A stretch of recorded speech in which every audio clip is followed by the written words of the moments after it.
Zoom housekeeping. Thank you, Leah. So a little bit about how today is going to work. I'm not going to spend too much time going over Zoom because I feel like we're all experts at this point. But something I did want to talk about first and foremost is we are using closed captioning today.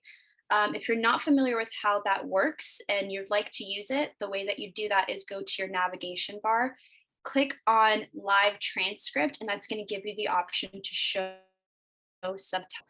Alternatively, if the subtitles showed up automatically and you don't want them, that's where you would go to hide your subtitles. Throughout the session, as you can see, we're obviously going to be using chat. If at any point you have any questions that you'd like to ask of us anonymously, you can go ahead and chat Leah directly. I'd say Leah because I won't be able to see my chat really throughout the presentation, and Leah's going to be happy to ask that question or answer the question anonymously on your behalf. And the way that would work is here on your chat function, you're going to have a little blue bar where you can click on that. It's going to give you a drop-down option to select who you'd like to message directly.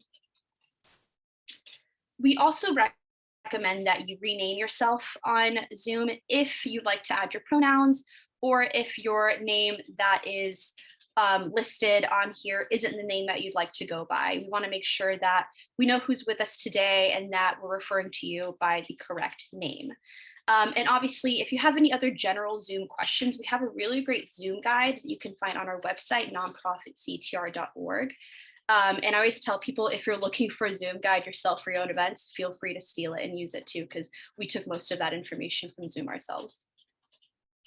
So welcome to, I believe, the third Jessie Advocacy Series event, the first of our two workshop series within the Advocacy Series.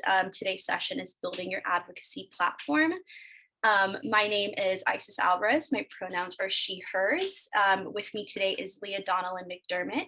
Her pronouns are also she, hers. And Leah is going to be here providing not only kind of logistical support for the event, but Leah's probably going to hate me saying this, but she's like an advocacy expert within herself. So I'm hoping that Leah's going to jump in during the conversation, answer questions, and obviously just add to the discussion today. A little bit about us at the Nonprofit Center for those of you that aren't familiar. We are a nonprofit membership-based organization. We provide basically capacity building to the sector. The way that we do that is through workshops, trainings, networking, and also through advocacy support. What you see listed here is kind of the general breakdown of our resources and membership benefits. Obviously, because of COVID, we've had to adjust in the past year, like I'm sure all of you have had to. So some of this looks a little bit different now. We're not offering it in the same way we used to. If you have any questions about anything, how we're offering it now, if we're still offering it, either myself, Leah, or anybody else at the Nonprofit Center would be happy to answer. If you haven't checked out our website in a while, nonprofitctr.org, I highly recommend you do so. There is a bunch of cool stuff on there, and we're always adding new information. So a little bit more about the Jessie Advocacy Series. This series has been an extension of what's been a really great partnership with the Jessie. Some of you may have known it before as the Jessie Bull DuPont Center. And many of you are familiar with our past advocacy or hot topic events. But the need for a series like this, an intentional advocacy series, really has taken on a lot of additional significance with the events of the past year. So much of what's happened has really created a disconnect between all of us, right? And so we really haven't had the opportunity to have collective conversations where we share and learn from each other, and sometimes just process what's happening. So it's been really exciting to be able to offer this series, and as well as having this hot topic current event conversations, include some of these educational skills-based workshops that we hope will allow you to not only think about how we're reacting to the moment and what's happening right now, but how are we building an advocacy infrastructure and activating that infrastructure for our organization. I also wanted to mention that we're opening some customized advocacy applications today. So along with the workshop series that we're providing through the Jessie Advocacy Series, we've had the opportunity to provide some customized support. So applications are going to be open today. I'll share those out with you all in the follow-up email from this event, and they're going to close on October 1st. This opportunity is open to all nonprofits at no cost to you. And the way that it's really going to work, the application is short and sweet. We're kind of just really going to ask what kind of advocacy support would be beneficial to your organization. What are you currently focused on? Are you looking at building your platform, building your infrastructure? Are you looking to engage deeper on a specific issue? So really just gauging what kind of support you need. And then we'll go through an assessment process and then build out kind of a customized organizational action and support plan. So like I said, if you're interested, you're going to get that application afterwards. Please share it out with your networks too. Like I said, this is open to all nonprofits, whether they're members or non-members, and it's at no cost to your organization.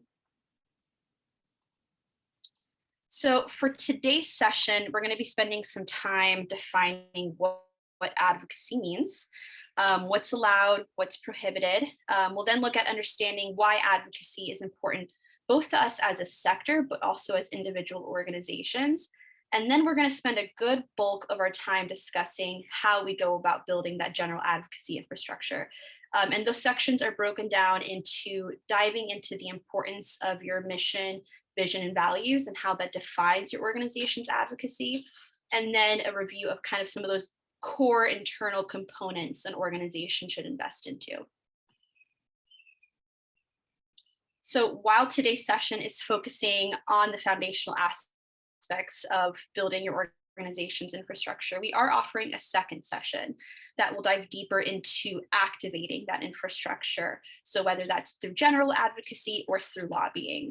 So if you have any questions that come up around how some of these concepts translate to actual actions and strategies, we're going to go over some of that today.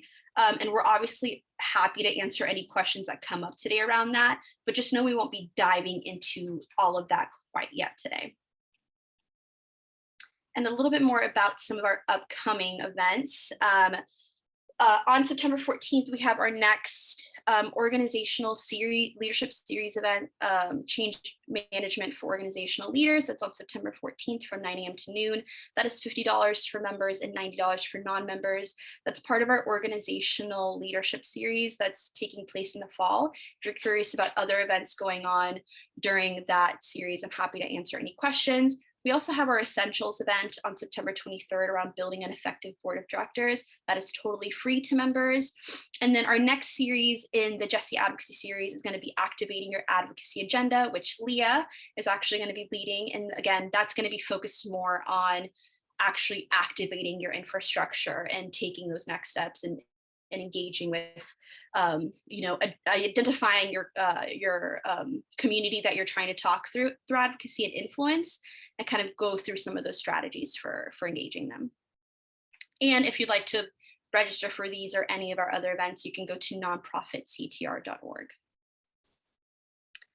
So to kick off, I wanted to talk a little bit more about us as the nonprofit center and why we're doing this work. So this is our Stronger Nonprofits framework, and it basically breaks down what we view to be the 4 core pillars that an organization should focus on to be impactful and effective. So the 4 pillars break down into high-performing leadership teams, organizational learning and impact measurement, access to capital, and external awareness and advocacy. So we're going to come back to these pillars later on, but I briefly wanted to review this to give you all some context around how we define what it means for an organization to be strong in this work.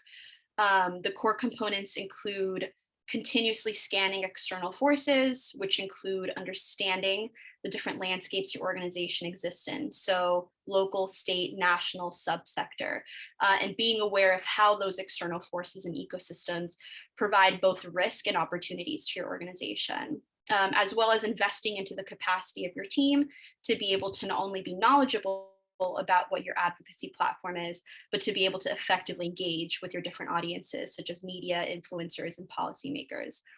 A few other factors include your organization's ability to engage the community that you're serving in all stages of advocacy. So that includes building, activating, refining, as well as the capacity to develop powerful communications and messaging, and having a solid understanding of the importance of partnerships and collaborations and broadening your organization's voice.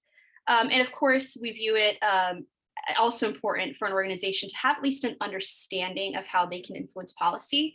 For many organizations, that includes also getting involved in lobbying.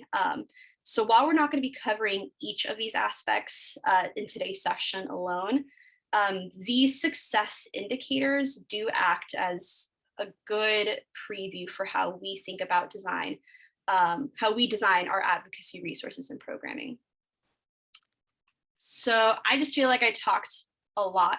So I would like to hear from all of you.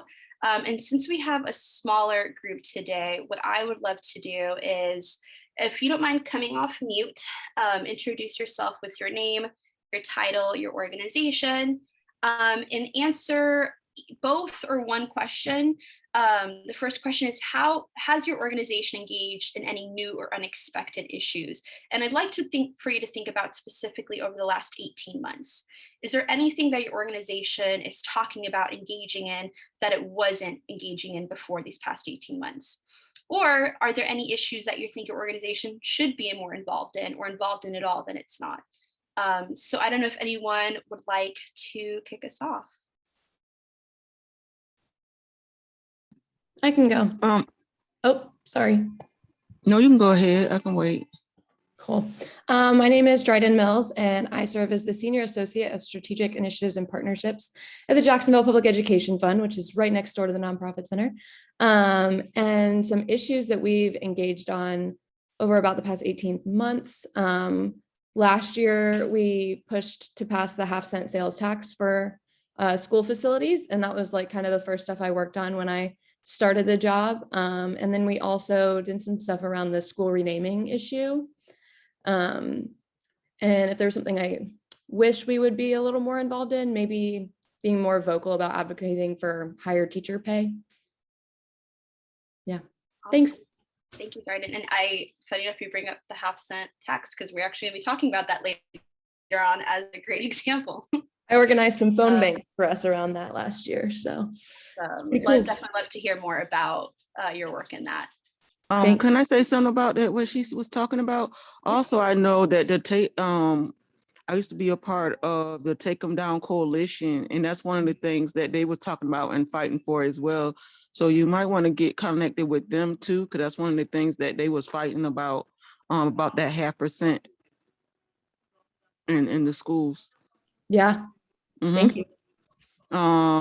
Todd, I remember his last name because I used to work with his son too, as well as them.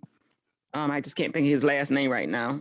It's on the tip of my tongue, but I'll let you know before we end the Zoom. Give me a message if it comes to you. Okay. Thank you. Mm-hmm. My name is Musette Thomas. Actually, I'm the Vice President of Southern Women Against Gun Violence. The acronym is SWAG-V. We're really just starting out this year. And right now, to be honest, I feel like that it's all over the place. And I really don't know what I'm doing.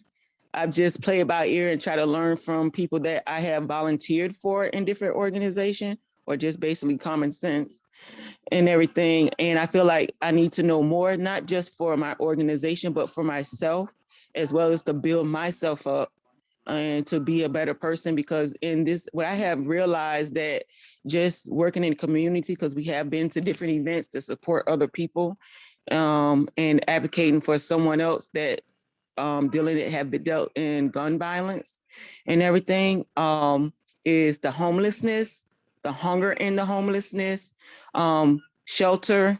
Nobody has any, a lot of people are losing their homes, or now because the fact that landlords are going crazy about the rent, and they're making it too hard for people that can't afford it to move and everything. And then they have to get apartments. And a lot of people don't feel like the amount they pay for apartment, they might always have a house. as well as we need to connect to our kids, our younger adults and our teenagers, because it's too much going on. They're taking away too much from our kids. We used to have them in different type of programs, and have them in these type of organizations to doing something to build their confidence, but also see what they can do then to find out who they are as they're growing up, and with them taking that away. And so one thing I really definitely want to do is try to advocate and reach out to the kids, especially a lot of kids that are in foster care and are aging out and stuff like that, as well as, because with me being HIV positive, I also want to connect with them about that too, because they think that we're not being 100% truthful to these kids when it comes down to either being abstinent or using safe sex and everything. So that is like several different things that I would like to try to build a platform, and not just with Southern Women Against Gun Violence, but one-on-one on my own. Thank you so much, Musette. I'm so glad you're here with us today, and I'm hoping that we can be helpful in refining kind of what you're thinking about and how you approach it. And I'm just so excited to hear more about what you're doing and involved in. So thank you for being here. Thank you. Who would like to go next? Good morning. I'm Marsha Collins. I am the founder and executive director of Steps of Faith team. We're a fairly young organization here in Jacksonville, started up in 2018. And our outreach reaches out to we do street outreach to the homeless. We provide support and encouragement to ladies in the nursing home. And our newest outreach has been youth outreach. We provide mentoring and life skills at a local school in Jacksonville to girls ages 10 to 18, just to help build their character and encourage them through inevitable life circumstances and things that they may be experiencing. So we're here to learn and absorb as many nuggets as we can, because like I said, we are a young organization. Thanks. Thank you, Marsha. So glad to have you here. Who would like to go next?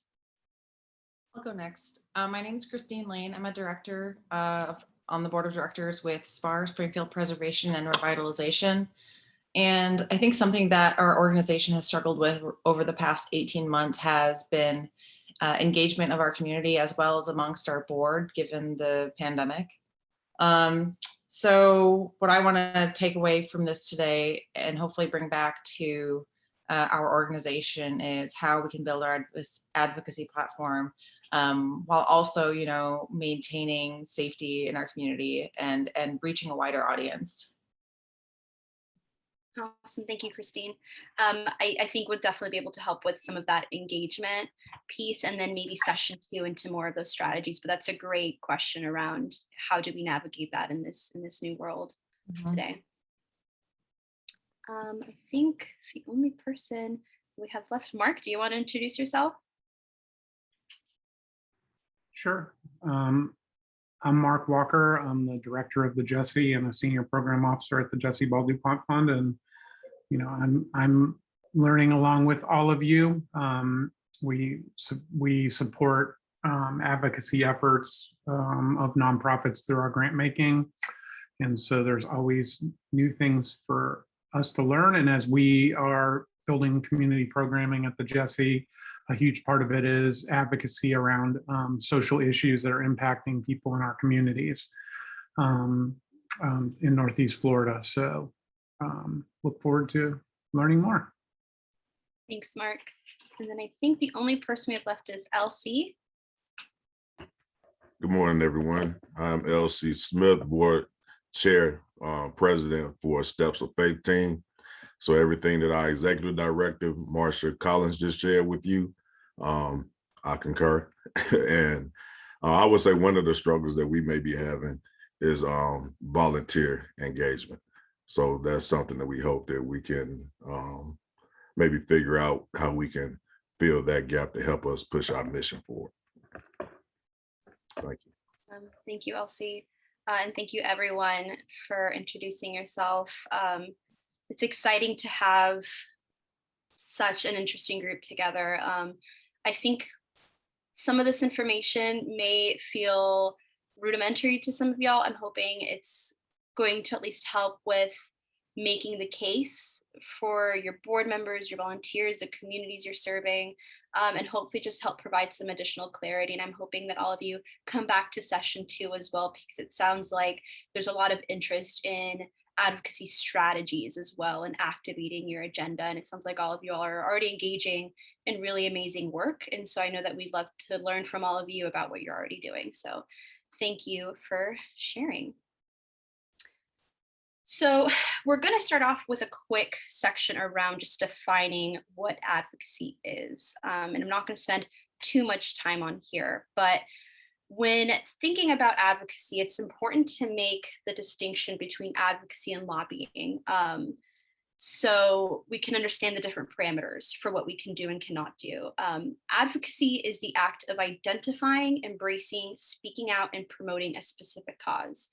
So when we refer to advocacy in general throughout the session, we're talking about the process and actions that your organization takes to identify and engage in those causes and issues it stands for.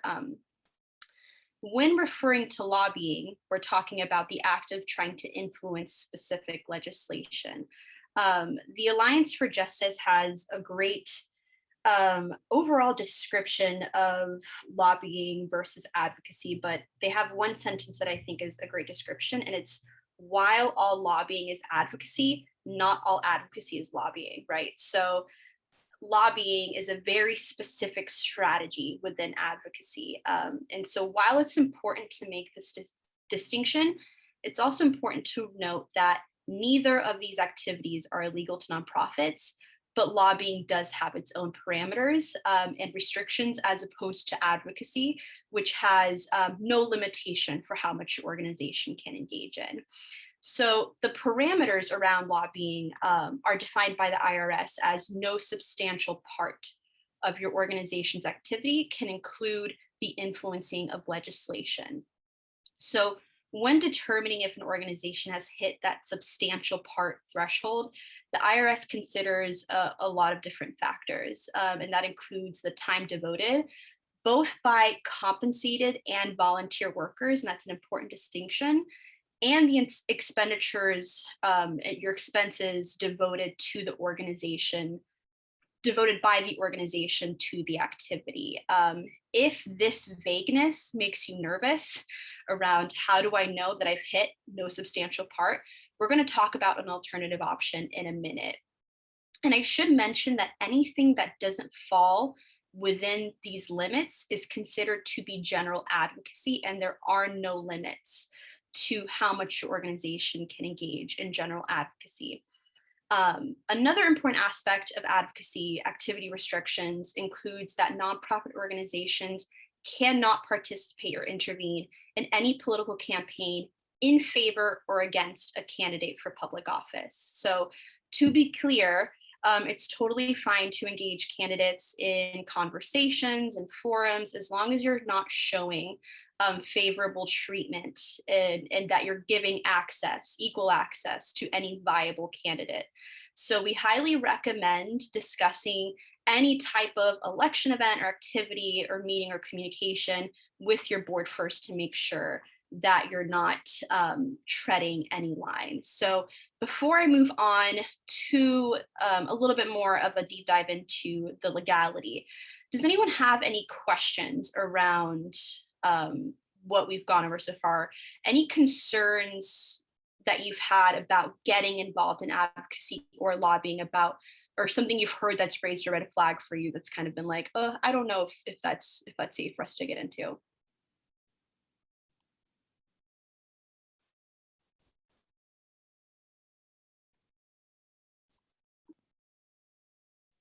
Okay, so if you think of something, put it in the chat. I want to make sure that we have a good understanding around the legality of advocacy as we go on and talk about strategies. So feel free to plug in anything if you think about it. So again, if that vagueness of no substantial part guidelines makes you nervous, then Election H may be something to consider. Election H applies an expenditure test, which provides a little bit more of a clear line in the sand for how your lobbying limitations, what they are. So this is based on how much your organization is spending on lobbying activities, and it's based on the size of your organization. And so your limitation is directly tied to the size of your organization. This is a good option for organizations where lobbying is a larger than usual portion of the work that you're doing. So you may be more at risk of hitting that substantial part threshold. So again, this goes solely off of the expenditures that you're doing, and it gives you a really clear understanding of here is my limitation around lobbying. There is no cost for applying for this, and you can apply for it at any time. There are limitations and I believe other regulations for organizations that select it for multiple years in a row. So definitely talk to your board and research kind of how this would impact your organization if you plan on doing it year after year before electing for it.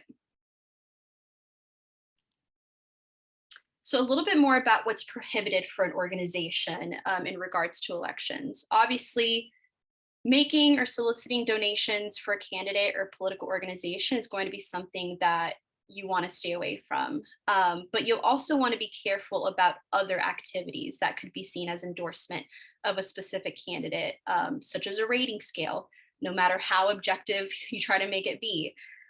So basically, you want to steer clear of what seems like favorable treatment of any specific candidate. A lot of the time, everything you see here, so publish, distribute partisan campaign literature, having representatives speak out about a candidate, a lot of this comes down to using your resources to influence the election in one specific intentional direction, whether it's through monetary capital, so monies like donations, or it's social capital like endorsements. Your tax exempt status bars you from influencing the results of an election. And I think I saw somebody raise their hand. Musette? Yes, I have a question because ours is a nonprofit 501c4.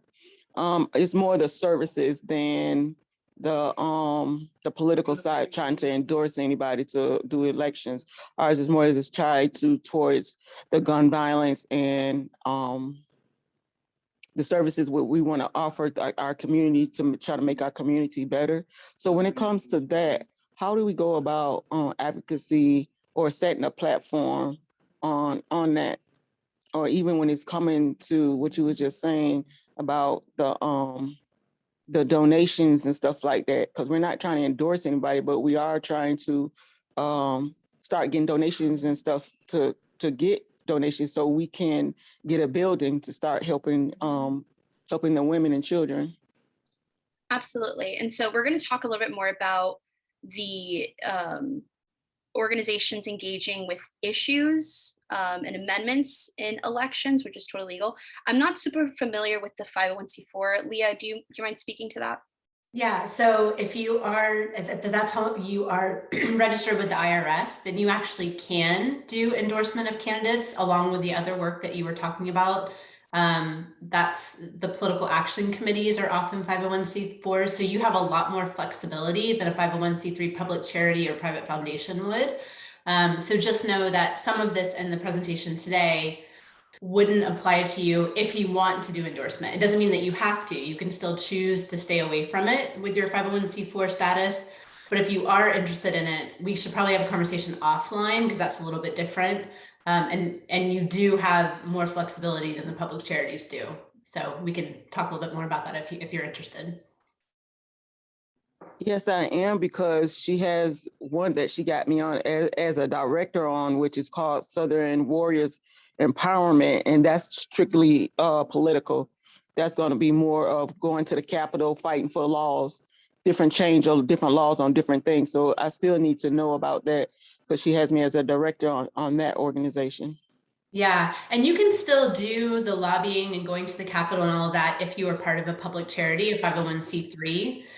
The difference with a 501c4 is the type of donations you can make, the type of election activity you can engage in. the type of endorsements you can do, so the type of donations you can receive. One thing to note, though, if you're receiving money as a 501c4, those donations are probably not tax deductible for the donors. So you want to make sure that that's clear to people and that you have the system set up, unlike donating to a 501c3 public charity. So yeah, there'll be some differences. I don't know, is anybody else in that position where they're a 501c4 or a 5 or a 6? Yeah, because both of them are a 501c4. So yeah, I definitely need to get one-on-one with you. Yeah, absolutely. And I don't think anyone said they were a foundation, but if you are part of, in some way, of a 501c3 private foundation, the restrictions are a little bit different for you too. So if you have any questions specifically about that, just let me know and I'll be happy to have a follow-up conversation with anybody on that. What ISIS is talking about is really for 501c3 public charities. So yeah, thank you for bringing that news up. That's a great question. Absolutely. Thank you. Thank you both. So a little bit more of, what you were just talking about of the political and election activities that a nonprofit can do. So you absolutely can advocate for a particular issue as long as doing so furthers your mission. So this is an important distinction because it's perfectly legal for you to speak out in favor of an amendment because it's not considered to be because it's considered to be an issue and not political. So like you were talking about going to the Capitol, fighting for, gun control and anti-violence, that is absolutely legal because that's an issue, an amendment, and not necessarily, in favor of a specific candidate. So influencing regulation is also absolutely legal and something that you should be at least aware of, if not actively involved in. So since regulatory bodies are not seen as legislative, nonprofits can engage in advocating for better conditions, both for themselves and for the communities they serve without any issue. So again, regulatory lobbying and regulatory advocacy is absolutely legal and should be a part of what your organization is doing.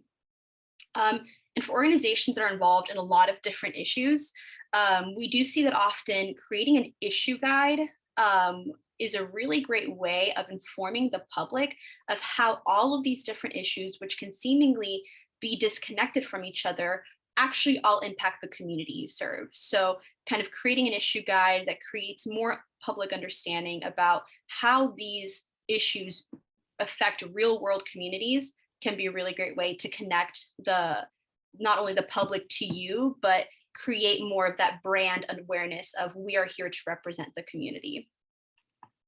So I do think often when we talk about the issues between what's prohibited, what's allowed, I do see a lot of commonalities around just interactions with candidates can be where it gets tricky, right? So if you're talking about interacting with issues and amendments, you should be in the clear there, but interacting with candidates is where it can be a little bit tricky. I do want to plug Florida Nonprofit Alliance. They actually have a really great page on their website, which gives a breakdown around here are some things that you can do for an election, specific examples, and here's some specific examples of what you can't do. So we'll make sure to share that with you all afterwards. Any other questions though around elections?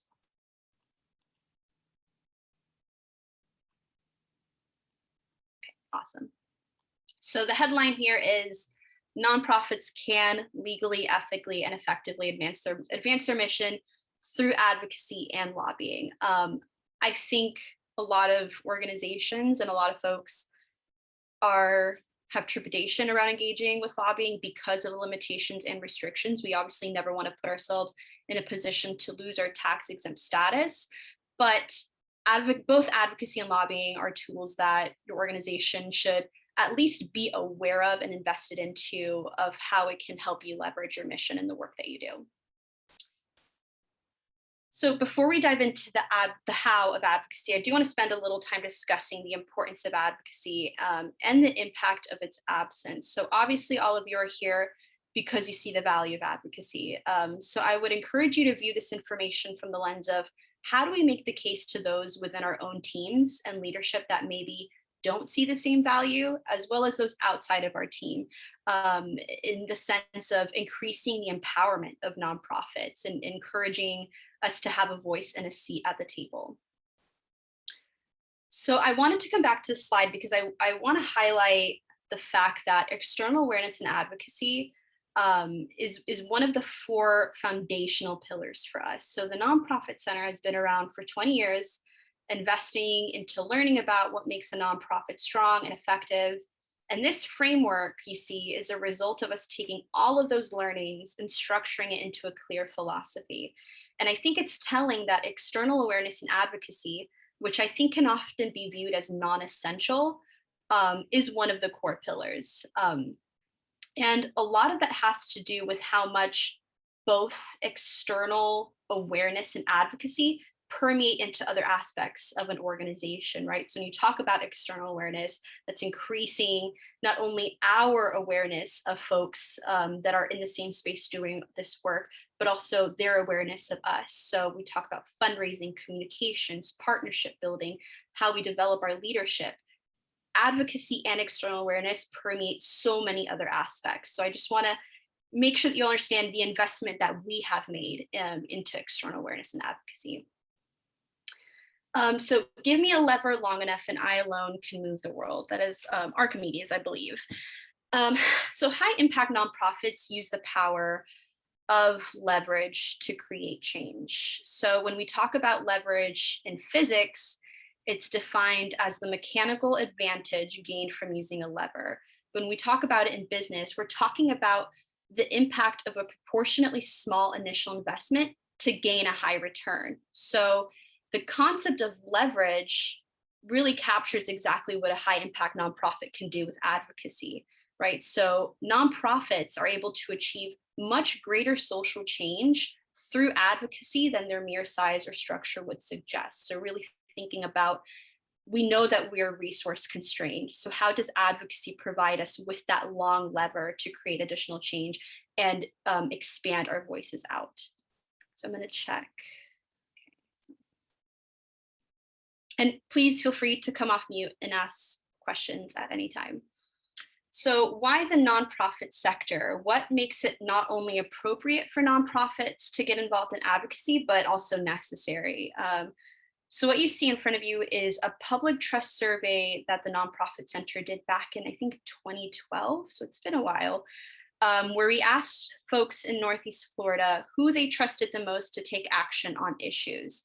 And what we saw from the responses is that nonprofit organizations were the most trusted overall to take action. That's more than churches, individuals, local government, businesses, school boards. So with that trust, not only comes some power, but also a whole lot of responsibility to use that trust that's been invested into us as a sector and leverage it for our missions.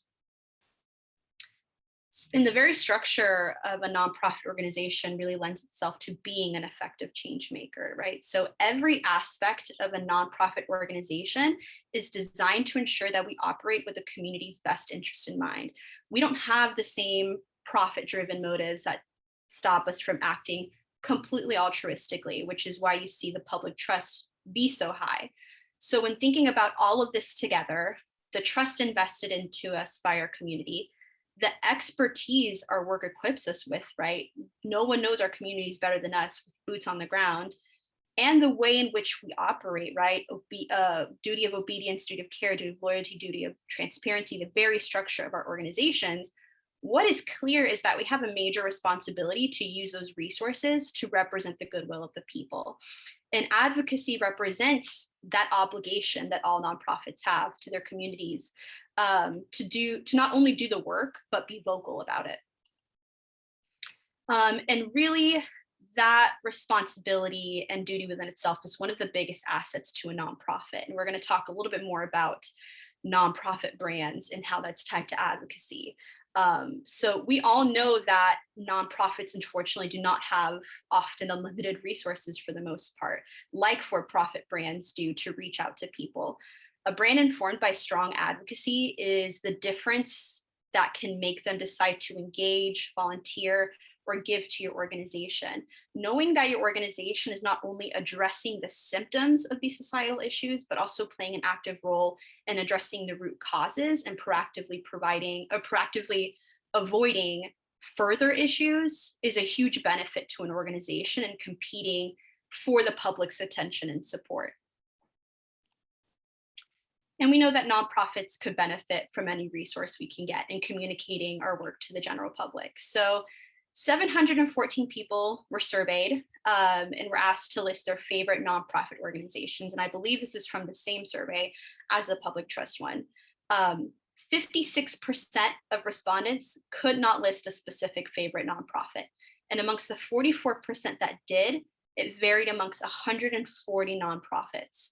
So you see the difference between this slide where people are like, yeah, absolutely, I trust nonprofits, from this information where, when it gets time for people to get specific about what nonprofit is doing the work and what nonprofit they support, you see a gap in knowledge there, right? So I think as a sector, there needs to be some kind of realization amongst ourselves of how well we are known and how well we are advocating about ourselves and the work that we're doing to the community, not just among ourselves, right?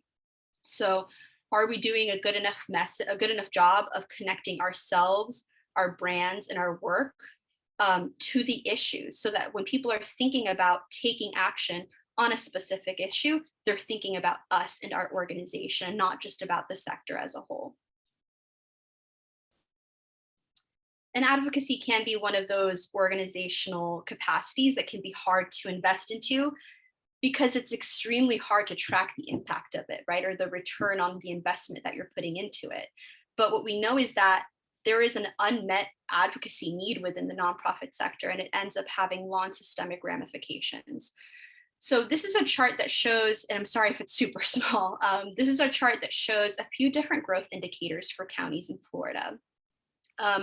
The purple and green lines show minimal growth in how much counties are spending on human services and culture and recreation between 1976 and 2009.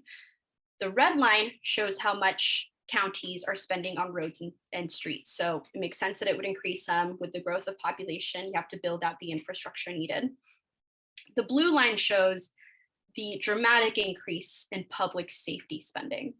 So before I dive into what I think this means, I'd love to hear from you all. Like, what are your takeaways from this information? What does it tell you?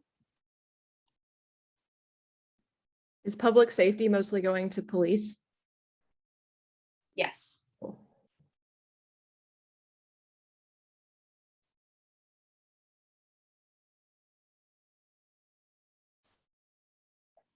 And there are no wrong answers.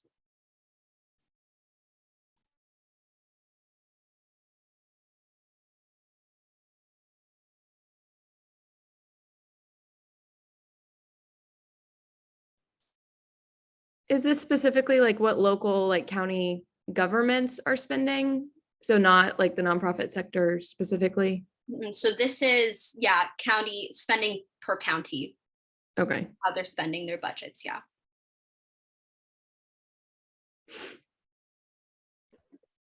Hi, this is Gail. Hi, Gail. I think the money that's being given out is probably not going in all of the places that it needs to go. And I think that the police are getting way too much money themselves. The community should always come first, because of the nonprofit organization, they have I think they're better dedicated to the community and helping with a lot of the needs, so they can be met as well. There's not a lot of programs out here anymore, so the nonprofits are really needed. I'm glad they're being trusted. Thank you. Well, thank you, Gail. I totally agree.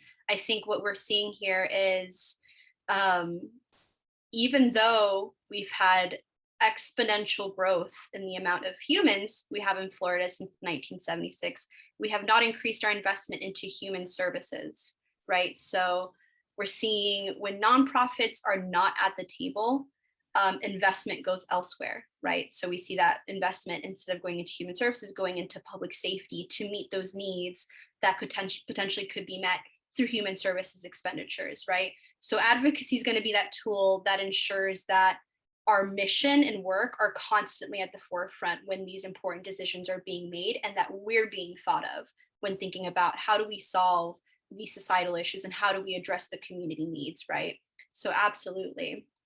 Any other takeaways from any? I feel that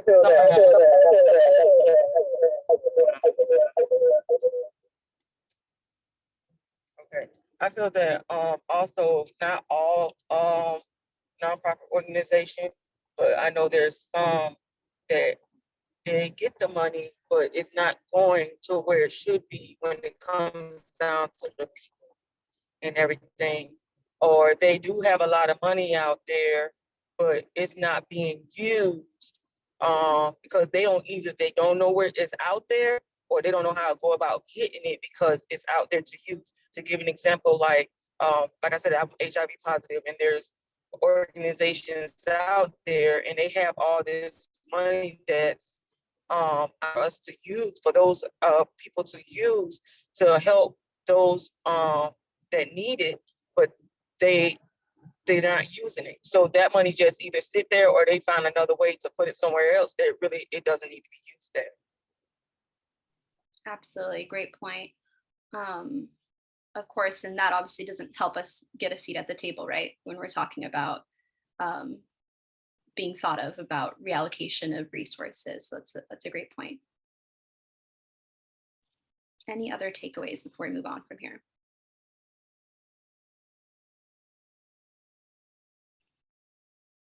Okay. I did just want to mention here too that I think this slide also just highlights the importance of the power of collective voices, right? So in thinking about how we mobilize as organizations and people to get our resources to do more for us, right? So thinking about the power of collective voices and having a united message and saying, hey, we're who you should be looking for, and increasing your investing into us. I think there's absolutely so much more potential in collective power building for sure. But thank you everyone for that great feedback. So this is some more of a local look.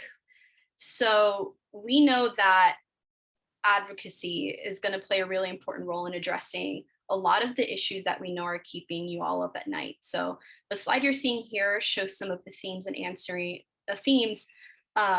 answers we got from our member survey we did last year, and where we asked a lot of our members to share what were some key priorities that they were thinking about right now.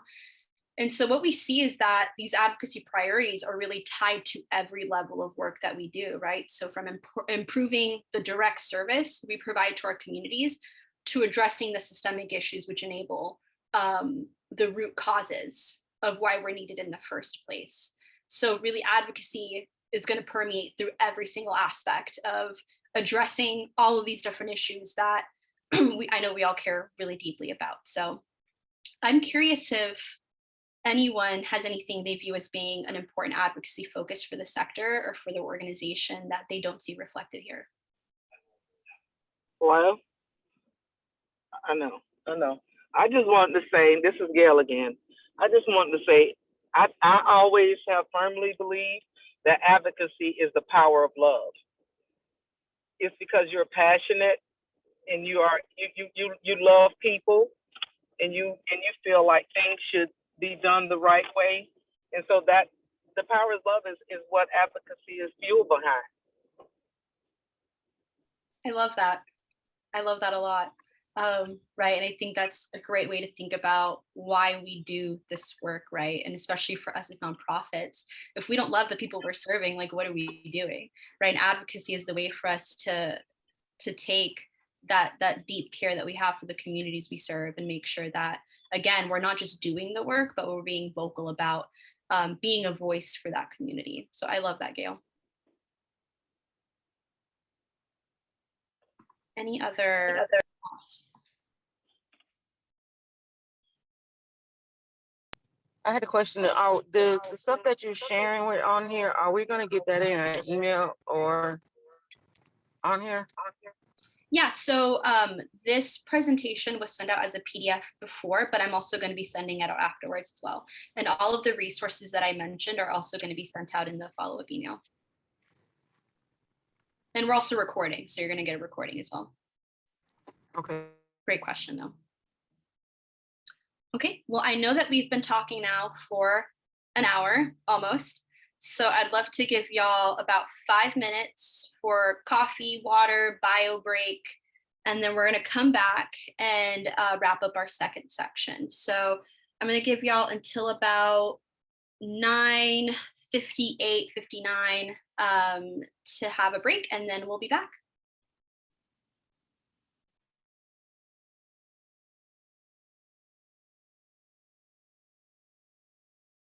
Righty. Thanks, Leah. As folks join us, either give us a thumbs up or quickly turn your cameras so we don't know that you're back.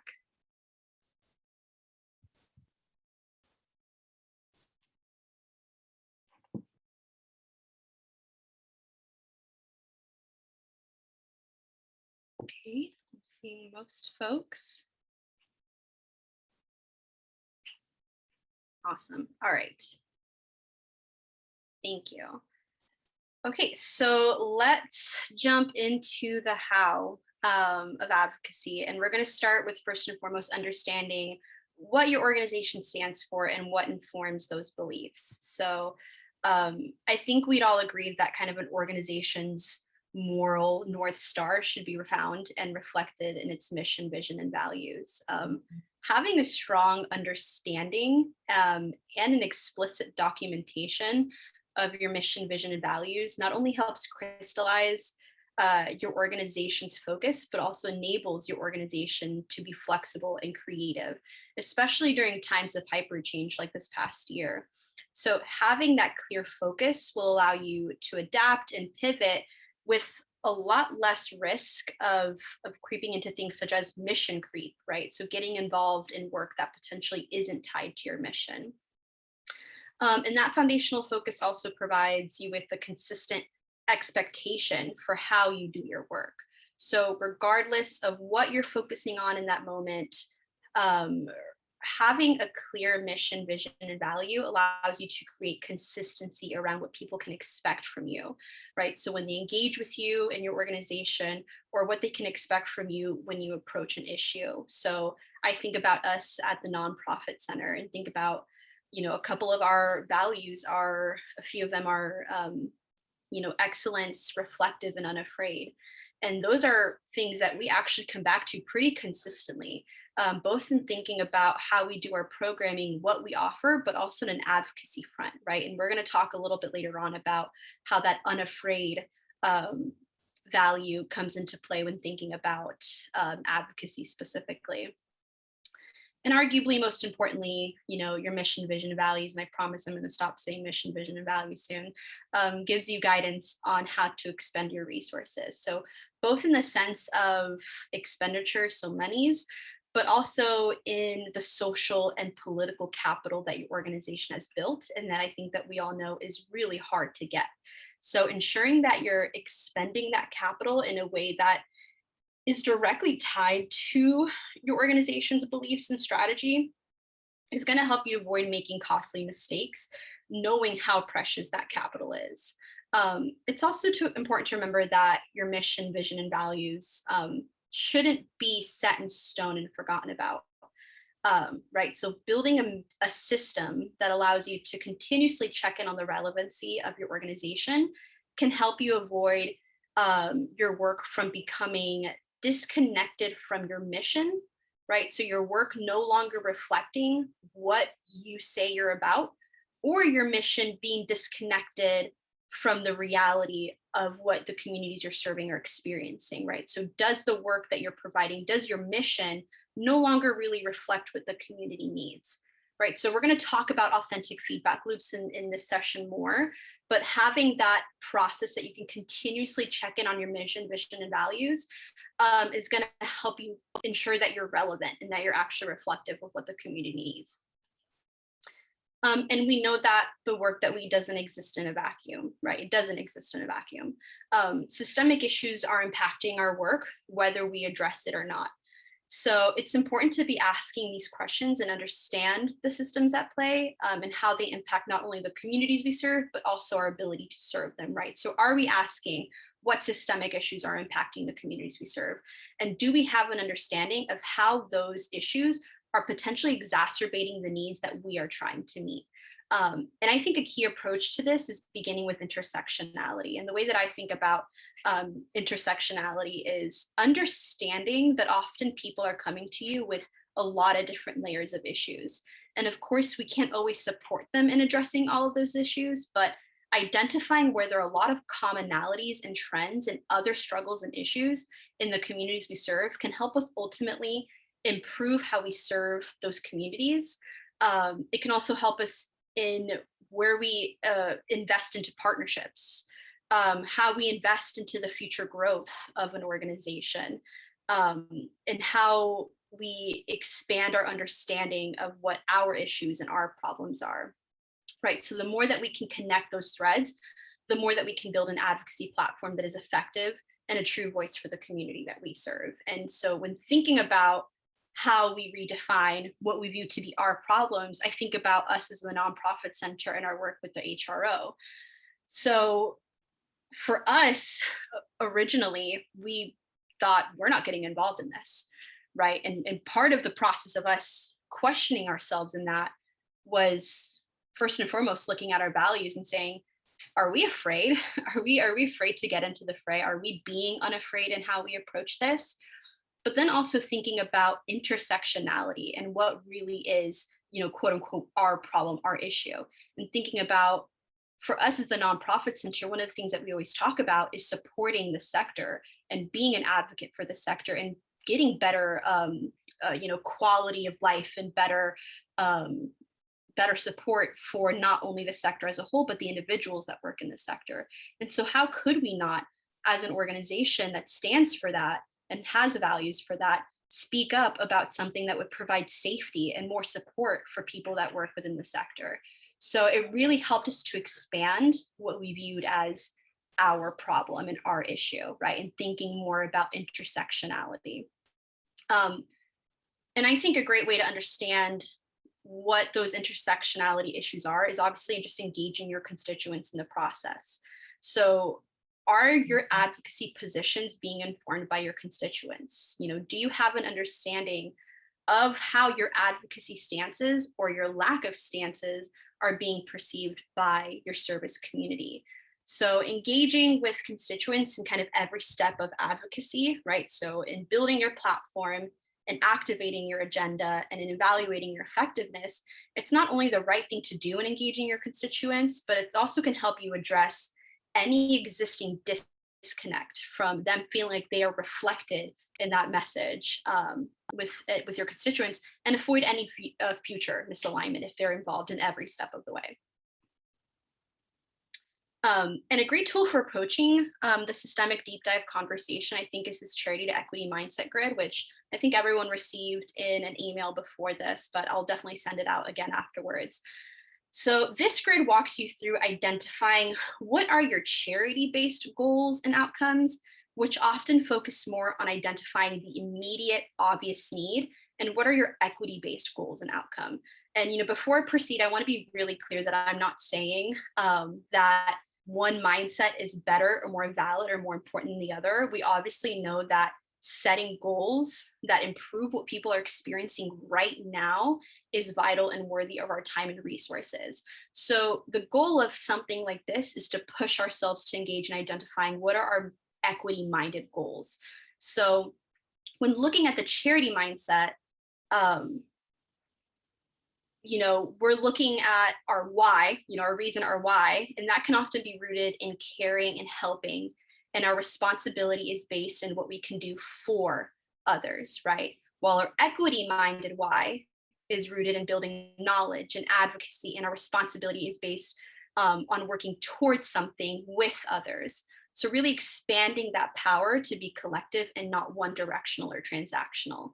So again, both of these aspects are equally valid and important. So taking the time to challenge yourself and think through, have we thought through what our equity-minded goals and outcomes are in this section? And if not, answering those questions and identifying what those goals and outcomes are can be a really great tool in building your advocacy foundation and building consensus among boards and your leadership and your team.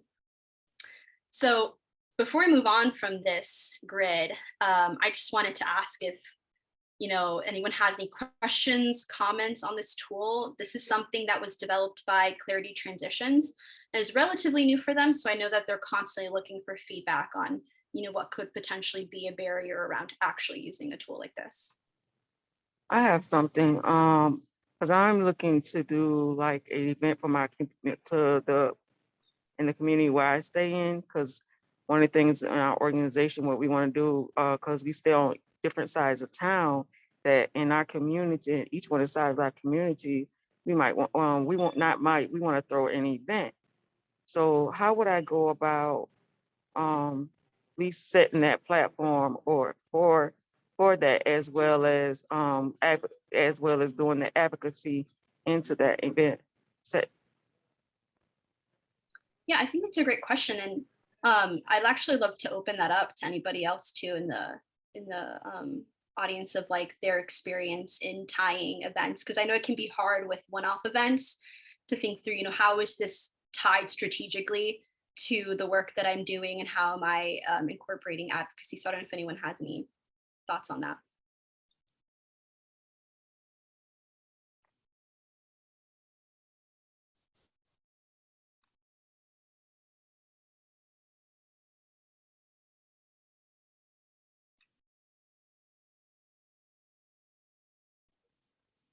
This is such a quiet class. All right, well, I have some thoughts. If anyone thinks of anything else, definitely put it into the chat. But I think something like this could be really helpful in thinking through, is that event part of a series? Is it if it's a one-off event, I think it's a little bit harder to think through how is this tied to, our equity mindset and kind of how we're addressing structural changes that address root causes. I think as far as integrating advocacy, I think there's a lot of really great tangible strategies around, like, what kind of literature do you have out there? What kind of guest speakers do you have? Do you have people out? I think, again, I think it was Christine, you mentioned like having events now in the time of COVID, right? How do we do that safely? But thinking through how are we engaging the people that come to this event to make sure that this isn't the only time where we're going to see them, right? How are we turning, one-off people that come to an event to be ambassadors for our the work that we do and our mission? So I think that there's a lot of kind of tangible strategies that you can incorporate into the event itself. But as far as like tying it and its purpose to the equity mindset, I think that's easier if it's part of the larger series. Does that make sense? Yes, because I want to do it like they'll be on a consistent basis, maybe like not just maybe like once a month kind of thing, or every other month, to let them know that it's on a consistent basis and everything. Even though if we come up with new resources or new places, but to give them, as well as when it comes down to the COVID, as well as bring in the still, if they still let them do the testings, and those who have not got the vaccination, bring that out as well with the event. But I would like for it to be like just like they have annual things and celebrating, I would like to do the same thing for the event and everything. It's just a point of making sure everything is structured and organized in a proper way. So everybody could basically get what they need or they're looking for. Yeah, I love that. And I'm going to talk a little bit about logic models later on, but I don't know if you're familiar with that tool. I'd be happy to connect, use that with you offline on that, on how that can be a really good tool of thinking through, right? What are my inputs? What are my activities? What do I want to get out of those activities? What is the short-term and long-term impact of those activities? I can kind of sometimes help you think through in just one tool, right? What do I tangibly need to make this happen? What is it going to look like in the moment? And then what are the outcomes immediately and then in the long term? So I'd be happy to talk more about that if that's something you're interested in. Yes. But like I said, this is my first time, so I'm trying to engross in everything, educate myself in everything I possibly need. Absolutely.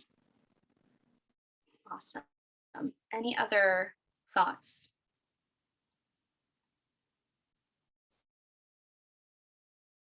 Okay. And like I said, I sent that out as a blank grid. If anyone has any questions around like actually taking that back to your team or your board, I'm happy to talk more through that. So how do these beliefs and values actually translate to tangible, actionable advocacy? So there are a lot of different ways to organize or I guess categorize advocacy goals and activities, but for the sake of today's session, we're just going to talk about advocacy priorities versus a policy agenda. So when thinking through your advocacy priorities, so your general advocacy practices and stances, this would include thinking about those consistent foundational issues that affect your organization and your service community, right? So what are those larger focuses that you'll have year after year and are key to you reaching not only your mission, but your vision, right? So an example of a general advocacy priority may be encouraging participation in the census or encouraging get out to vote. These may be issues that your organization will always have a stake in supporting and speaking out about because you understand the connection it has to your service community getting the resources it needs. Versus a policy agenda, which is focused on those kind of ever-changing policies that still directly impact your organization and the community you serve, but usually aren't as predictable or forecastable. So even though your annual focus will probably change at least somewhat every year, if not drastically, depending on the year, right? I think especially 2020 showed us, I think a lot of policy agendas probably changed drastically from what they thought it was going to be. Most of the time, your policy agenda will include both regulatory and legislative focuses. So I think when people hear policy agenda, they assume that all of the activities within that agenda are lobbying focused, and that is definitely not the case, right? So an example of something that could potentially be in your policy agenda would be fighting against the legislation that adds a citizenship question to the census, right? So something that is directly going to impact the community serving in the long term. So again, policy focuses that are informed by your advocacy priorities. Any questions here? Or anything anybody would like to add? And again, we kind of talk a lot about language too, of advocacy priorities versus policy agenda. So in other spaces, these things might be called something else, right? So just think about the concept overall more than the language specifically. Awesome. So really quickly, I wanted to go over a few examples of an advocacy priority versus a policy agenda. For those of you that aren't familiar, Jasmine is a local organization that focuses on supporting and creating safety for LGBTQ youth. And they do this through a ton of different services, including health screenings and housing support. Last summer, after the murder of George Floyd, Jasmine decided to put together a statement specifically about their advocacy priority of racial justice. And one of the reasons I thought that this was a great example is because it highlights how this is an advocacy priority that is directly informed by their values and how it's an ongoing foundational priority for them. So in it, they talk about how this priority manifests both in the work, right, that they do, so in the type of space they will create and in their partnerships, but also in their advocacy in a tangible way. So talking about how they will use their voice and how this translates into their advocacy work. Now you'll notice there's no specific regulatory or legislative call or focus. Those are the type of annual focuses that change so often that would be more reflected in your policy agenda. So instead, this focuses on the priority as a whole and what beliefs inform that focus and how they got to this point. And as I mentioned earlier, an amazing local example of an organization developing a powerful mission-based policy agenda is JPEF. And for those of you that aren't familiar with JPEF, it is an independent think and do tank, which focuses on closing the educational opportunity gap in Jacksonville. And I think they do that primarily through research, partnerships, and strategic initiatives. And Dryden, please feel free to jump in if I'm butchering your mission. But awesome, cool. So while looking more into their policy agenda, and I'm going to get to like the specific example, I actually came across this great advocacy center on their website. And it outlines the different issues that they're keeping track of, as well as their positions on the different issues. I do think they've revamped it some since I took this screenshot, but I think it's still a great reference point for anyone that's trying to think through, how do I get my message out and how do I keep track of it? And how do we direct folks to kind of one central place? And I think even just the language of how they talk about their positions is a really great reference. So specifically, I want to talk about, again, their half-cent tax campaign, which worked to educate, I believe, both the sector and the general public about the positive impact that this half-cent tax could have on schools. And I was really impressed, I remember when the campaign was going on, of just how clear their language was and their imagery around how folks could get involved and why they thought this was important. So I would just love to open it up to y'all, knowing what JPEF does and what their goals are and what their focuses are. Why is this a smart investment of resources for the organization? Like, how is it tied to the work that they do?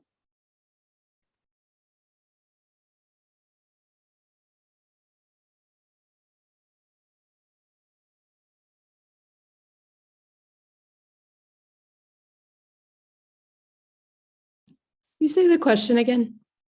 Absolutely. So thinking about what JPEF does and what your goals are at JPEF, like, why was this a smart investment of your resources and advocacy? Like, I'm curious of how this is tied, what people think about how this is tied to the work that JPEF does.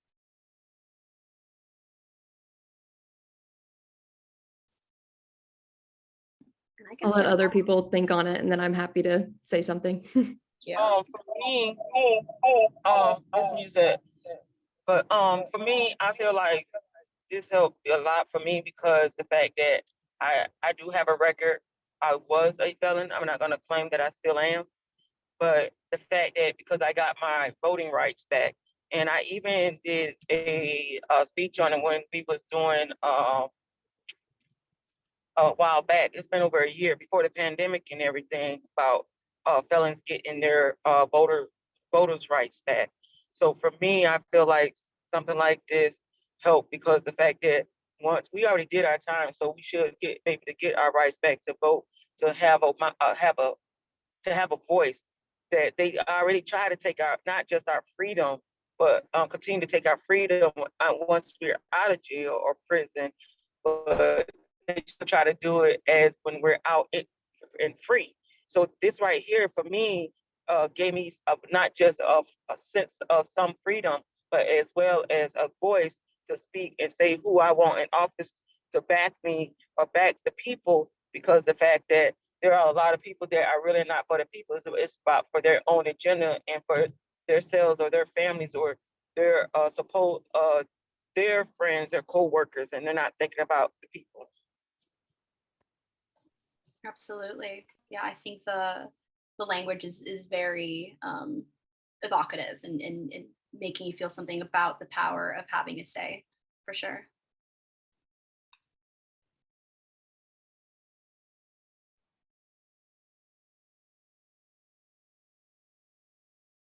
So unless anybody has any other thoughts, Dryden, I'd love to hear from what your thoughts were.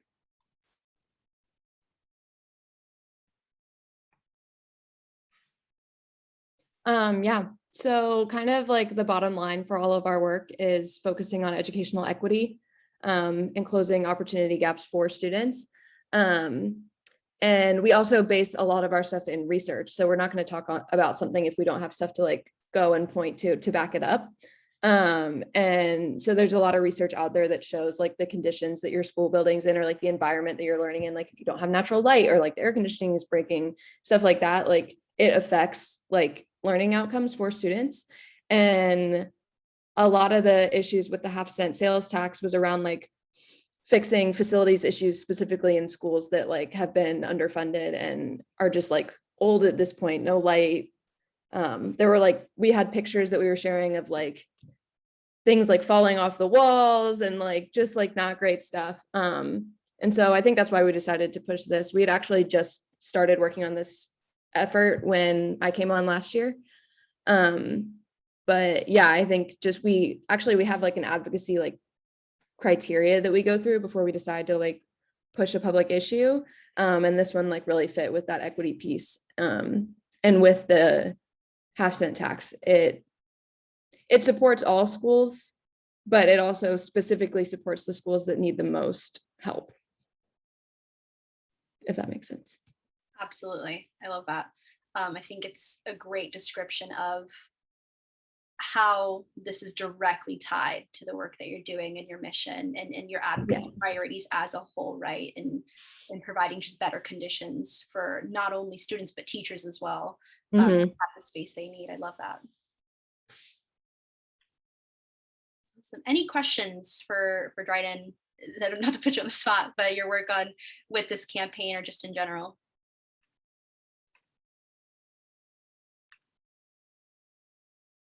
Okay, awesome. If anyone thinks of anything, feel free to put it into the chat. So let's get into the fun stuff. So building advocacy infrastructure. Stand for Your Mission is a great resource for engaging your board. I heard a few folks in the introductions talk about their boards and kind of their general infrastructure, specifically in advocacy planning and implementation. And we're going to send out a link to their website, which actually has guides for those conversations. And this is, I think, a great tool for engaging your board and understanding the importance of advocacy for an organization, as well as the importance of having the board not only play a role, but be leaders in an organization's advocacy, right?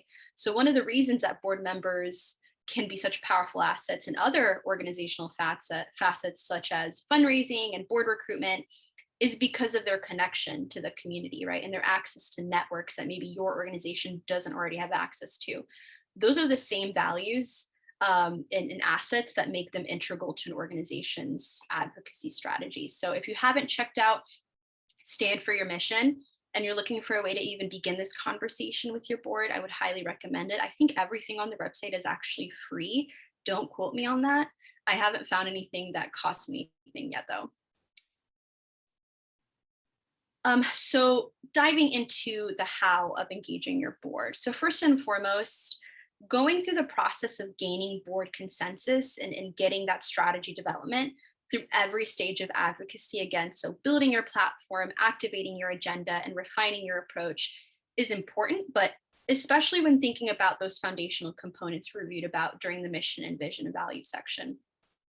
While it can be an arduous process, getting your board to not only agree on your advocacy platform, but play an active role in developing it is just going to make activating them in the actual implementation that much more successful. Obviously, we know the more that people feel a sense of collective ownership over something, the more likely that they are to actually play an active role in it. It's also important in just streamlining protocol and process, right? And I love that you mentioned that advocacy protocol. We're actually going to share, hopefully, if not ours, another sample of what that could look like. So having an agreed upon policy for how and when you speak out will allow your organization to be that much more effective in using your platform.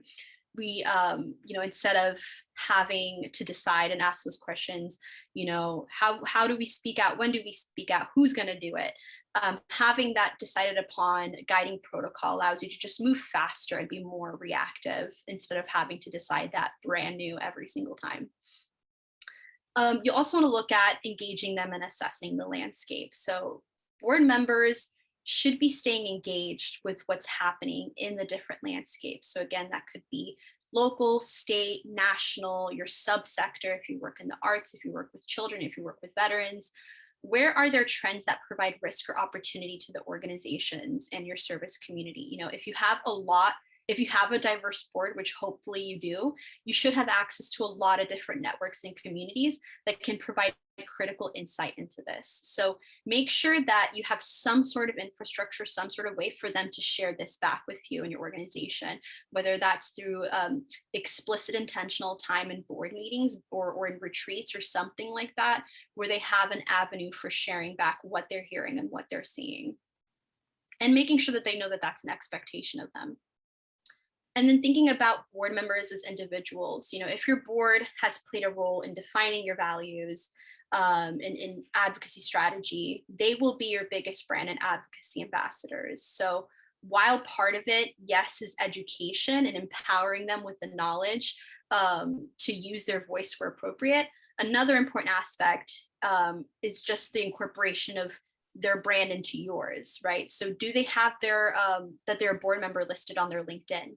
Are they thinking about engaging in board recruitment? Are they actively bringing new people into your network, right? So both in the sense of, are we building their capacity to be brand ambassadors, but also are they just in their world, in their life, engaging in advocacy in whatever facet they can and is appropriate for them to. And then arguably most important is providing resources, right? So both in the sense of finding and allocating the necessary resources to meet your advocacy goals, but also in identifying any risk to current revenue sources if public policy shifts. So both in securing what do we need right now, but also saying, hey, there's something along the road that we think we need to start adjusting for now. It's too risky for us to be depending on, you know, solely this or so much of our revenue on this. That is really where it's providing and protecting resources, which leads us nicely into the second core infrastructure, which is a deeper dive into investing resources. So in order to have a successful advocacy strategy, you have to be intentional about doing it. And part of that is including it into your budget. Developing and implementing a powerful and impactful advocacy strategy takes time and resources.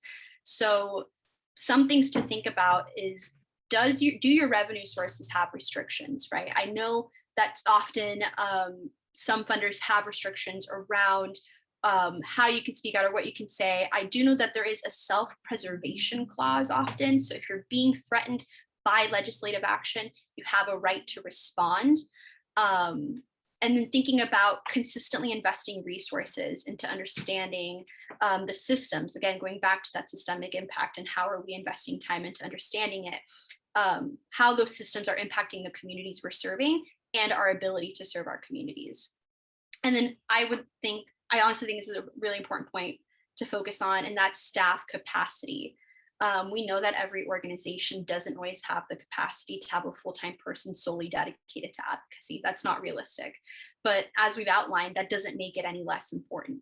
So the goal is to leverage existing capacity to make forward momentum with your advocacy priorities and your policy agenda, while building out those plans and strategies for gaining the full capacity you need to really meet all of your goals.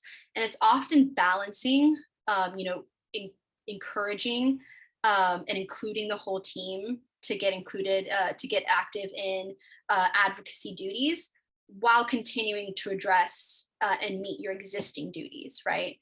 And knowing that if we're asking staff to take on additional advocacy duties and getting engaged in this, they may have to stop doing something else so that they're not becoming overloaded, right? Because I think we all know that we wear 30 million hats in the nonprofit sector. So how do we make sure that we're adding and being intentional about our advocacy without overloading or expecting too much from our staff?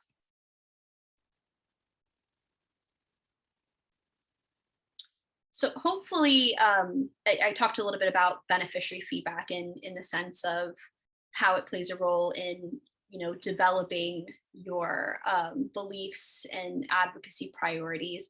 And hopefully all of you already have an existing feedback loop with your beneficiaries that allows them to share their insights frequently with all of you.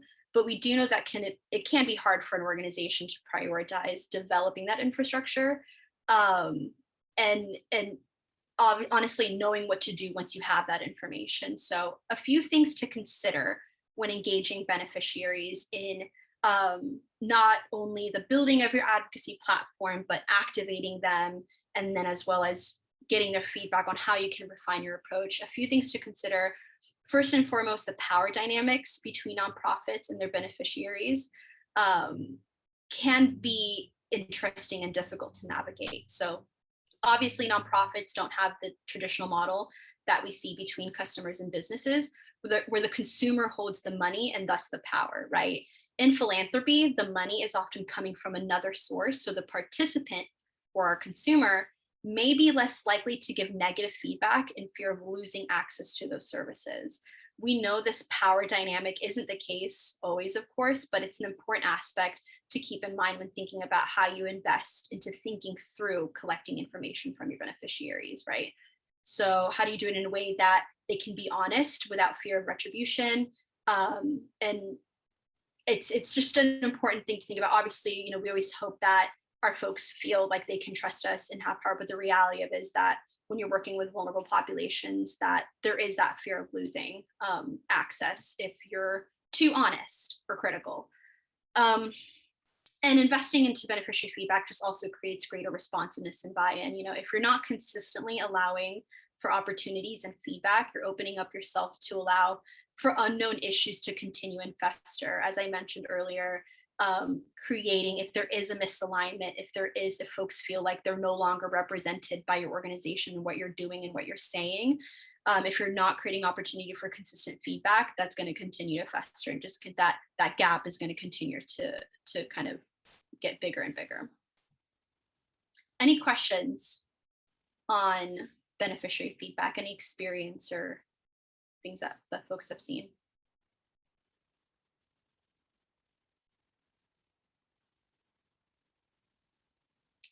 Awesome. So putting this all together, when you're thinking about putting your work plan together for advocacy, what does that actually look like? So one of the things you're going to want to think about first and foremost is what stage of advocacy capacity is your organization in? Are you in building your advocacy platform? Are you just starting out? Or are you kind of revisiting the foundational aspects of why you're doing advocacy and what informs your advocacy? Are you activating your agenda, or are you refining your existing work? Identifying what stage you're at, regardless of how old your organization is, regardless of how long you've been doing it, there isn't a wrong place to start in questioning what you're doing and being reflective and intentional, but it helps to kind of have that self-realization of knowing where to invest capacity building first and foremost, of course. And then putting together your work plan for the year. If you know that there are things that are obvious to you of engaging with advocacy, are there dates aligned with those activities, both on a local, state, national front, whether it's legislative or in community conversations that are happening, that you can go ahead and start getting dates on the calendar? And then what does success look like for your organization? And we're going to talk about that in the next few slides of having tangible metrics of success. And then, as I mentioned earlier, consider using a logic model or another kind of project planning tool to be intentional with what you're doing.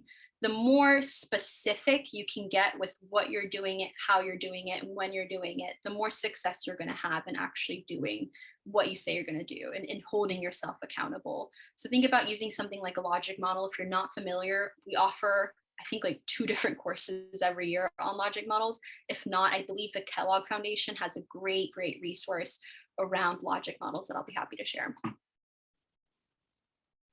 So as I mentioned, the different phases. So the way that we kind of think about it is building your platform. If you find yourself in this stage, you're probably thinking about determining your mission fit, platform building, what informs what we do. If you're in activating your agenda, you're probably now have an understanding of what you're doing, what you want to focus on, and now you need to move on developing potentially SMART goals and holding yourself accountable and starting to put together strategy. If you're in the refining stage, you're probably looking to put together an evaluation plan and have a clear understanding of how are you taking what you learned from your evaluation and what you've learned from other people and putting it back into building, right? So it's often cyclical. And like I mentioned, this isn't going to be a set a strategy once and move forward. Often you're, getting information back from refining and having to go back to the building stage or having to go back to the activating stage and refine your strategies. So just thinking through that, this actually shouldn't be an arrow. It should be kind of like a cycle. But there isn't a wrong place to start in being reflective in this. And then in evaluating your success, understanding if we're doing a good job in advocacy can be extremely difficult, especially just because of all of the external environmental factors that are impacting what we're trying to do, right? So how do you know if what you're doing is working? A few things to consider in that is the fact that, especially if you're thinking about long-term advocacy goals, it's not going to be a one-year cycle, right? And you're going to have losses. Things are going to shift that you weren't expecting, and you're not going to meet every goal. So the goal is to identify where you're finding success, where you clearly have your strengths, and how do you take that back, build upon that, identify where you need additional capacity building, and then maybe look at your partners and say, hey, they're doing this really strongly, better than we are. Let's engage them in doing that instead. Again, think about using SMART goals. You're going to be much more successful in identifying holding yourself accountable, and not just yourself, but also your partners, of what the expectations are of them.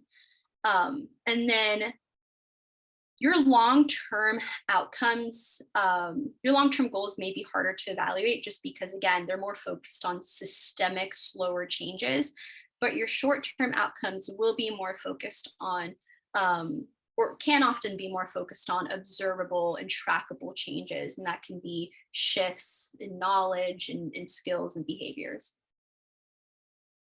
So these are a couple of examples we just threw together to kind of show you of how we think about how you can begin to start measuring your success in advocacy. So some objectives will be vague, and there'll be more of a process of identifying how you specifically measure a metric, such as goal 1.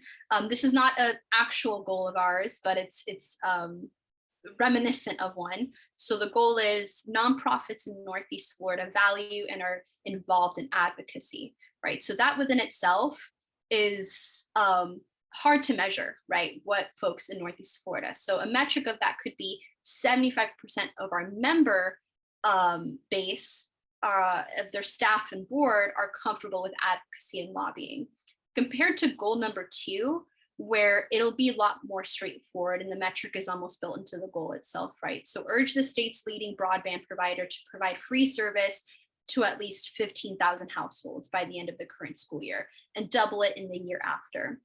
So the metric within that is within the goal itself, right? The number of households provided free service that year and then the next year. So just thinking through, sometimes it'll be a lot more straightforward, and other times we'll have to get more creative with saying, okay, we don't want to keep this too nebulous. How do we track progress in getting there, as opposed to something that is just a clear defined win? Okay. I got a question. How would we go about to see where surveys or reviews, so we can know where we need to do better in, or even strengthen that, or something that is missing that we don't know about? Absolutely. So I'm sad I took this out now. I had a whole slide around surveying and feedback, and I'll be happy to share it afterwards. But if you're talking about kind of gauging your beneficiaries and kind of the community you're serving, it's just really going to depend on the demographics and how they engage with you, right? So if thinking through, if your demographics of the folks you serve are older, you might want to look at paper surveys that they can just turn back in. If you're dealing with a younger generation, you might want to think about a text survey. So from a kind of logistical stance, it's really going to depend on who you're asking. Is that kind of what you were thinking, Musette? Yes. Yeah, so I'll be happy to share some more information around like surveying and feedbacking. And then there's a ton of, I think, advice we could give around being intentional with collecting that information, right? So if we're asking folks to provide their feedback, do we have a plan for how we're going to share back with them what we do with that information? So folks know that we value the time that they're investing into giving us back that feedback, and they can see tangible impacts of that feedback, right? So we can say, based on your feedback and what we've heard from the rest of the community, we've done X, Y, and Z, right? So I think we can give some information on like tangible collection insight, and then also just what to do with it once you have it. Okay. Another question I have, I don't know if you already went over it, but this question just hit me. What about like when you have events and everything and somebody give you a donation at an event? How do we go about handling that? So it just depends on how they're giving the donation, right? So if you have some sort of donation portal on your website, you can just have them donate directly through, if you have a donate now button on your website. If they're bringing cash, Leah, do you want to speak to that? I'm not familiar with like giving receipts and stuff. Yeah, I mean, the bottom line is you just want to have a process for handling if someone brings you, especially cash. There is a minimum amount that you have to acknowledge by law, but because you're a 501c4, I think the regulations are going to be slightly different from you. I would want to look that up before I gave you any official advice. Because like I said, I'm pretty sure that most of the donations that people give to you are not tax deductible. So you're not required to provide them with that acknowledgement. It's more just what internal processes you would use to make sure that the money is being taken care of in a way where it doesn't get lost or have the opportunity for somebody else, to take it. We want to try to limit the amount of possibilities for fraud or wrongdoing as much as possible. So that might be a better conversation to have after this workshop, because it's probably going to be pretty specific to what you guys are going to do and how you think the donations might come in. Okay, thank you. Awesome, thanks, Leah. Okay, so I want to make sure that y'all have some time to connect with each other. So what we're going to do is we're going to give you some time, a couple of minutes, to think through some of these questions. So first and foremost, what advocacy stage is your organization in? And what questions do you still have around advocacy, right? What are some kind of those, your biggest burning questions still that you have, whether it's around activating, refining, or building your advocacy platform? We're then going to break you up into pairs and breakout rooms. And in those pairs, we'd love for you to share kind of some insight on these questions. And that's going to be, what is one barrier that you are facing in your current phase? Or what is one barrier you foresee encountering in your next phase? And then what is one opportunity that would empower your organization in its advocacy work? What is one opportunity that would really open up your organization to either expand or become stronger in the advocacy work it's doing? And then you're going to come back from your breakout room and just share kind of some key takeaways if you're comfortable with that conversation. Does anyone have any questions on what we're going to ask of you to do in these breakout rooms? Can you repeat the questions?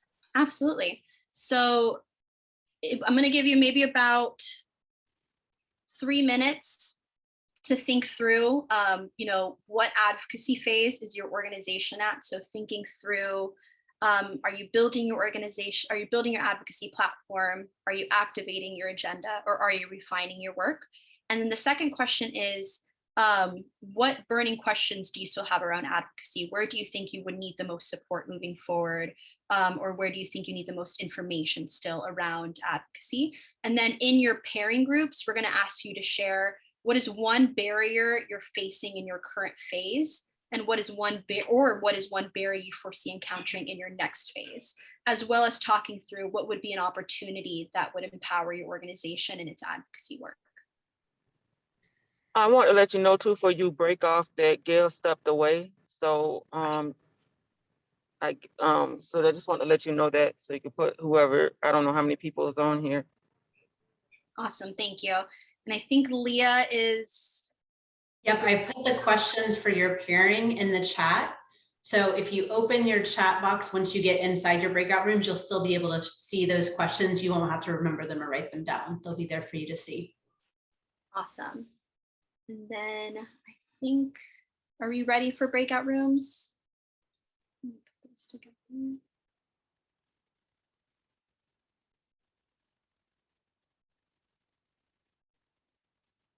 So sounds like we may actually just put y'all all together in one room if Gail stepped away. So we're going to give y'all some time to just discuss amongst yourself. So if anyone has any questions, please let us know.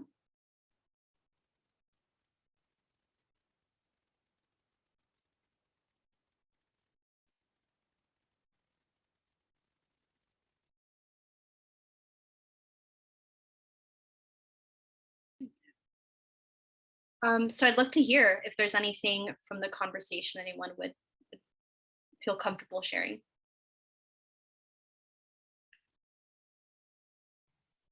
Well, what I was just sharing, you know, as far as the phase that we're in and barriers, you know, we're still, I founded and started up the organization in 2018, but we're still fairly young and fairly new. I'm not from this area, and the nonprofit sector is new to me. And so I still kind of have a startup board. And so some of my board members, of course, since I'm not from here, are not locally in Jacksonville. So, and the board members that I have that are from Jacksonville, they're still kind of in the learning their role phase of things. And the main thing with us as far as advocating, you know, still being new and not from here is just the funding, the volunteer, the manpower, and then our education as far as building the board members and volunteers and what they should be doing and need to know for their roles. Absolutely. And Marcia, and I'm not sure if you're familiar because I know that y'all are members, but we do have a couple of board focused trainings. So we have one that's specifically for board members called Board Roles and Responsibilities. I think the next one is in November, and it's free to you all as members for all of your board members to attend. And since it's virtual, it can sometimes be a nice opportunity for folks that are, you know, out of state or out of city and normally can't engage to be able to engage in something like that. Because I know it can be hard with having a board that's all over. Yes. Actually, the Essentials Workshop ISIS is September 23rd. So right around the corner. I'll put the link to the event in the chat right now. Thank you. Okay, thank you. Awesome. Thank you for sharing, Marcia. Dryden, Musette, anything that y'all want to share or any takeaways? Yes, as I was letting Marcia know that Gail is also, she is the CEO founder of Southern Women Against Gun Violence. She asked me to be the vice president. So everything for her as well is new, even though she's been out there in the community fighting for different rights and changing laws and stuff, it's still a lot that neither one of us, I mean, that knowing, so that startup, that we trying to find where our role is at, what we need to do as advocacy, and like Marcia was saying, and the funds and being there for the people that what we're fighting for. Absolutely. I'm hoping that this was helpful then in from kind of like a foundational perspective and kind of thinking through, because I know it can all be overwhelming, right? Of everything needs to get done at the exact same time. Yeah, because we need like we need to learn. I mean, we need to figure out how we could do our pamphlets, and as well as we already have our logo, but it's the point of how we go about getting on paperwork and stuff like that. And so we could have like a donation form or whatever type of form that we need. We'll have it, but our logo is already on there, and we can do the proper channels when it comes to that. Absolutely. And everything. So thanks. Thank you. Thank you for sharing. And I don't want to put you on the spot if you don't have anything, but if you did, I can share a little bit. I think we're definitely more in the like what was activating and refining stage of things. There's a lot that we've like done in the past. But a lot of our like advocacy work is kind of like cyclical, like depending on like school board elections and things like that. But due to some like staff role changes and everything, I'm going to be taking on a lot more of like a leadership role with our advocacy stuff.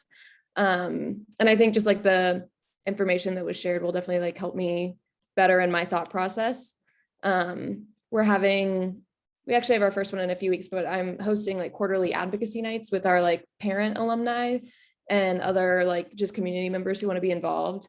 And I'm excited about those events, but I did, at least with this one, like everything came together eventually. But at first I was having a hard time just like picking like a good topic that had like solid like action steps for people to take.